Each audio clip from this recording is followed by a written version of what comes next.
매일 성경 묵상을 돕는 해설 가이드입니다. 안녕하세요, 묵상 코치입니다. 함께 읽고 나눌 말씀은 창세기 35장 23절에서 36장 8절까지 말씀입니다.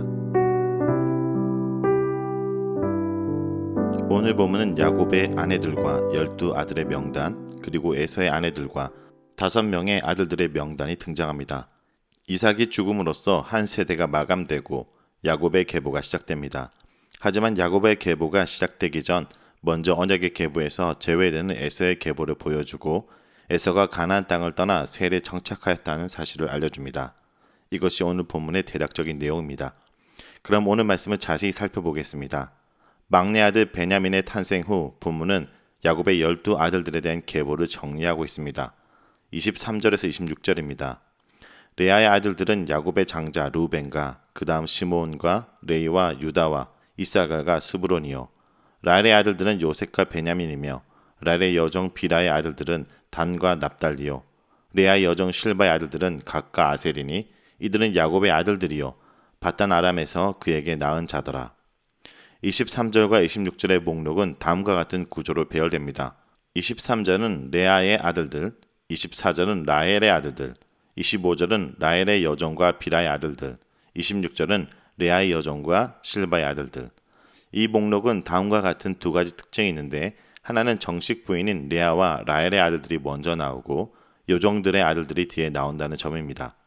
여종의 아들보다 아내들의 아들이 더 중요하다는 것을 보여줍니다. 아내의 아들들이 먼저 나오고 여종의 아들들이 나중에 나오는 순서는 대부분의 족보에서 변하지 않습니다.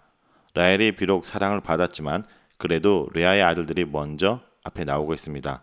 이들이 야곱의 장남, 차남들이기 때문이며 대부분의 족보에서 레아의 아들들이 맨 앞에 나옵니다. 둘째 특징은 레아의 아들들이 라헬의 아들들을 감싸는 구조로 되어 있다는 것입니다.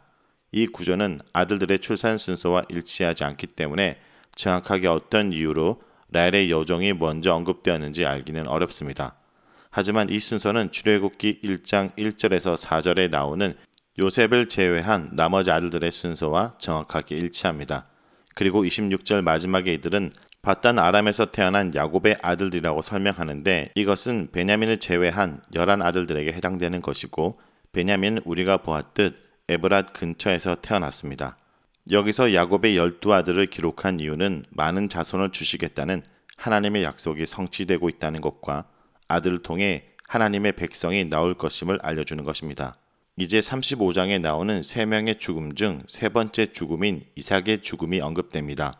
앞에 리브가의 유모 드보라, 라헬의 죽음에 이어서 이삭이 죽습니다. 27절에서 29절입니다. 야곱이 기럇 아르바의 마므레로 가서 그의 아버지 이삭에게 이르렀더니 기럇 아르바는 곧 아브람과 이삭이 거류하던 헤브론이더라. 이삭의 나이가 80세라. 이삭이 나이가 많고 늙어 기운이 다함에 죽어 자기 열조에게로 돌아가니 그의 아들 에서와 야곱이 그를 장사하였더라. 27절에서 드디어 야곱은 자신의 고향이자 아브람과 이삭의 고향인 헤브론으로 가게 됩니다. 이 헤브론은 아브람이 가나안 땅에서 유일하게 구입한 땅이 있는 마므네 근처에 있습니다. 마므네에 있는 땅은 훗날 아브람의 후손들이 가나안 땅을 차지할 것에 대한 징표 역할을 하는 곳이며 가족의 무덤이 있는 곳입니다. 이삭은 브엘세바에 있다가 어느 순간 마므네 장소로 옮겨졌습니다. 나이가 먹어가면서 가족 무덤이 있는 마므네 근처에서 지내며 죽음을 준비한 것입니다. 28절에서 보면 이삭은 180세까지 살았습니다. 자신이 예상한 것보다 훨씬 오래 살았습니다. 이삭은 60세에 에서와 야곱을 낳았고 야곱이 아버지를 속인 때가 40세로 이삭은 이때 100세였습니다. 이삭은 100세 때 이미 늙고 눈이 어두워져서 자신이 언제 죽을지 알 수 없다고 말하면서 에서에게 장자권을 계승해 주려고 하였습니다. 아버지 이삭이 죽은 후에 그의 아들 에서와 야곱은 함께 아버지 이삭의 장례를 치릅니다. 아마도 야곱이 헤브론으로 온 후에 이삭이 죽기 전에 에서도 헤브론으로 온 것 같습니다. 36절에서 에서가 다시 세일로 떠나는 장면이 나오기 때문입니다. 에서와 야곱이 같이 장례를 치른다는 것은 이제 둘 사이의 갈등이 모두 해소되었다는 것을 의미합니다. 이렇게 이삭의 죽음으로 이삭의 세대가 마감하게 되고 이제 야곱의 세대가 시작됩니다. 자, 이제 36장입니다. 36장에서는 먼저 에서의 족보가 등장합니다. 1절에서 5절입니다. 에서 곧 에돔의 족보는 이러하니라. 에서가 가나안 여인 중 헷 족속 엘론의 딸 아다와 히위 족속 시몬의 딸인 아나의 딸 오홀리바마를 자기 아내로 맞이하고 또 이스마엘의 딸 르바요스의 누이 바스맛을 맞이하였더니 아다는 엘리바스를 에서에게 낳았고 바스맛은 르우엘을 낳았고 오홀리바마는 여우스와 얄람과 고라를 낳았으니 이들은 에서의 아들들이요 가나안 땅에서 그에게 태어난 자들이더라. 선택을 받은 야곱의 계보로 넘어가기 전에 본문은 선택의 계보에서 제외된 에서의 족보를 보여주고 있습니다. 이것은 이전에도 아브라함이 죽은 후 이삭의 이야기가 나오기 전에 이스마엘의 족보를 보여준 것과 동일합니다. 2절과 3절은 에서의 부인들의 이름이 소개됩니다. 에서는 가나안 여자인 헷사람 엘론의 딸 아다와 히위 족속 시브온의 딸인 아나의 딸인 오홀리바마와 결혼하였습니다. 그런데 26장 34절에서도 헷 족속 여자들과의 결혼이 언급되고 있는데 34절에서는 부에리의 딸 유딕과 엘론의 딸 바스맛이 소개됩니다. 여기서 이름과 부족의 이름이 다른 것에 대한 여러 가지 해석들이 있지만 가장 합리적인 해석은 26장에서는 그 당시 40세 때 결혼한 여자들의 이름이 언급된 것이라면 36장에서는 에서의 많은 아내들 중에 아들을 낳은 여자들의 이름만 언급된 것으로 해석될 수 있습니다. 여기서 언급된 에서의 아내는 가나안 아내 2명과 이스마엘의 딸 1명입니다. 28장 9절에 따르면 자신이 맞이한 가나안 여자들을 부모님이 싫어한다는 사실을 깨닫고 부모님의 마음에 들기 위해 나중에 결혼한 아내가 바로 이스마엘의 딸입니다. 에서는 야곱보다 적은 아들을 보았는데 이것과 비교해보면 야곱이 12이나 되는 아들을 얻은 것은 하나님의 특별한 은혜라는 것을 알 수 있습니다. 아버지의 죽음과 장례 때문에 가나안 땅인 헤브론에 왔던 에서는 그동안 가나안에서 얻은 자신의 모든 아내와 자녀들과 일꾼들과 가축들과 재물들을 모두 이끌고 가나안을 떠나 다른 곳으로 갑니다. 6절에서 8절입니다. 에서가 자기 아내들과 자기 자녀들과 자기 집의 모든 사람과 자기의 가축과 자기의 모든 짐승과 자기가 가나안 땅에 모은 모든 재물을 이끌고 그의 동생 야곱을 떠나 다른 곳으로 갔으니 두 사람의 소유가 풍부하여 함께 거주할 수 없음이로라. 그들이 거주하는 땅이 그들의 가축으로 말미암아 그들을 용납할 수 없었더라. 이에 에서 곧 에돔이 세일산에 거주하니라. 5절에서 6절은 가나안 땅이라는 말이 반복적으로 나타나는데 이것은 매우 역설적인 것입니다.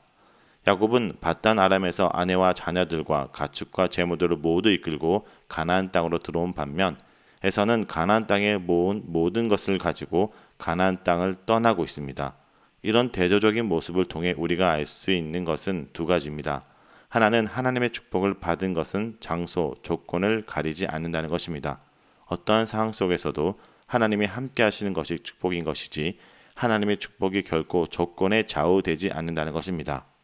다른 하나는 하나님은 자신의 백성에게 하신 약속을 지키시는 분이라는 겁니다. 가나안 땅은 하나님께서 아브라함과 이삭과 야곱의 후손들에게 주시기로 약속한 땅이며 그들이 살아야 하는 땅입니다. 야곱은 비록 밧단 아람에서 부를 이루었지만 하나님의 약속대로 가나안에 돌아올 수 있었습니다. 그런데 에서는 야곱이 돌아오자 땅이 좁다고 여기고 자신에게 익숙한 세일로 떠납니다. 에서가 떠나는 모습은 아브라함과 롯이 헤어지는 것과 비슷합니다. 둘 다 소유가 풍부하여 같이 지내기에는 땅이 부족했기 때문에 헤어진다고 합니다. 이렇게 야곱은 가나안에 거하고 에서는 세일에 거함으로써 하나님께서 야곱에게 하신 약속이 성취되었습니다. 에서와 이스마엘을 보면 비록 메시아의 계보인 언약의 계보에는 들어오지 못했지만 그들도 아브라함의 자손이기 때문에 하나님께서는 에서와 이스마엘에게 많은 재물과 후손을 주십니다. 이스마엘에게는 12아들을 주셨고 에서에게는 후에 12부족을 이룰 아들과 손자를 주셨습니다. 이처럼 하나님께서는 언약의 계보에 떨어져 나가는 아브라함 후손에게서도 은혜를 완전히 거두지 않으셨다는 것을 알 수 있습니다. 자, 여기까지가 창세기 35장 23절에서 36장 8절까지 내용입니다. 오늘 이 말씀을 통해 우리는 무엇을 묵상하고 적용해야 할까요? 첫째, 약속을 이루시는 하나님을 발견합니다. 하나님은 약속을 이루시는 분입니다. 야곱의 아들들의 이름을 어머니들의 서열에 따라 기록하고 있습니다. 야곱의 12아들은 장차 큰 민족을 이룰 것입니다. 하나님께서 아브라함과 맺은 언약대로 하늘의 무별과 바닷가의 모래알처럼 후손들이 많아질 것입니다.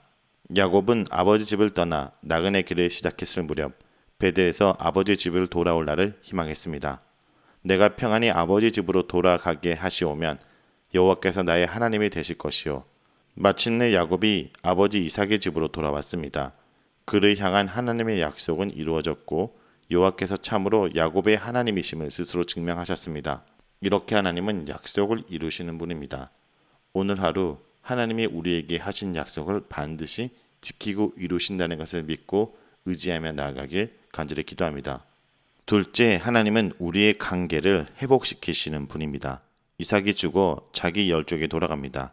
그의 나이 180세였습니다. 약속의 후손인 이삭은 아브라함이 땅의 약속을 믿고 밭으로 산 마므네에서 두 아들과 함께 지내다가 평안히 최후를 맞고 막벨라 굴에 묻힙니다.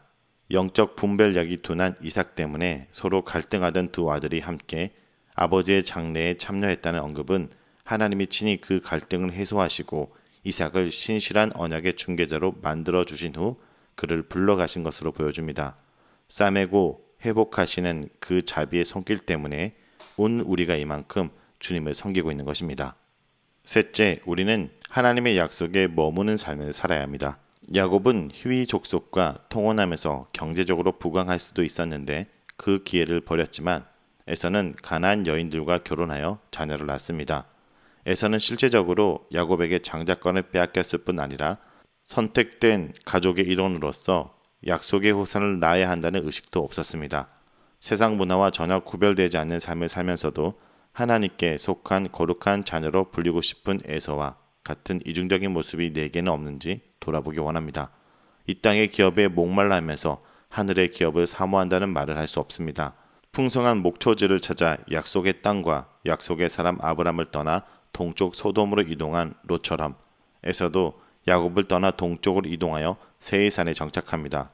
에서의 이런 모습은 동생 야곱을 위해 피해준 것처럼 보이지만 동시에 약속의 땅을 버림으로써 스스로 아브람과 아버지 이삭에게 주신 하나님의 복을 저버리는 결과가 되었습니다. 그러므로 오늘 우리가 어느 곳에 있든지 하나님 말씀 안에 하나님 약속 안에 머물며 그 은혜를 인내함으로 누리는 하루가 되길 간절히 기도합니다.